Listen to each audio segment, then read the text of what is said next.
అరే బాల్కా సుమన్ బుద్ధ బలిసిందరా నీకు? ఒక రాష్ట్ర ముఖ్యమంత్రిని పట్టుకొని రండగాడు అనుకుంటా ఇంకేదో మాట్లాడుతున్నావు. నీకు సిగ్గుసరం ఉందారా? 10 ఏళ్ళు ఏం బీక్నవరా? ఉస్మాన్ యూనివర్సిటీ కానీ తెలంగాణ యూనివర్సిటీ కానీ విద్యార్థులన్నీ నోటిఫికేషన్స్ రాక ఆగమై చనిపోతుంటే కేసీఆర్ సంకానాకిన దళితుడు పాల్తుగాడ ఉల్లగాడవు చిల్లరగాడవు వాని యొక్క సంకానాకి ఏదైతే కేసీఆర్ కేటీఆర్ సంకానాకే నీవారా ఈరోజు రేవంత్ రెడ్డి గురించి మాట్లాడేది?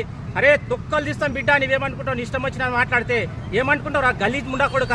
నీవెట్లొచ్చినావరా యూనివర్సిటీకి? రబ్బర్ చెప్పులతో వచ్చి ఈ రోజు రేవంత్ రెడ్డి గురించి మాట్లాడతావారా? సిగ్గుశరం ఉందారా నీకు? బిడ్డ ఇంకొకసారి మాట్లాడితే రేవంత్ రెడ్డి గారి గురించి కానీ అదేవిధంగా కాంగ్రెస్ పార్టీ గురించి మాట్లాడితే నీ యొక్క చెండాలు తీస్తాం బిడ్డ. నీవేమనుకున్నావు బిడ్డ? నీ అంతు చూస్తాం. ఇంకొకసారి ఇలా రేవంత్ అన్న గురించి కాంగ్రెస్ పార్టీ గురించి మాట్లాడితే ఇదే చెప్పు తీసుకొని కొడతా. అరే ఫాల్తు ముండా కొడుక! అరే బాల్కా సుమన్ ఏమనుకుంటున్నారా నువ్వు? ఒక రాష్ట్ర ముఖ్యమంత్రి ప్రజల చేత ఎన్నుకోబడిన ముఖ్యమంత్రిని పట్టుకొని నిష్ట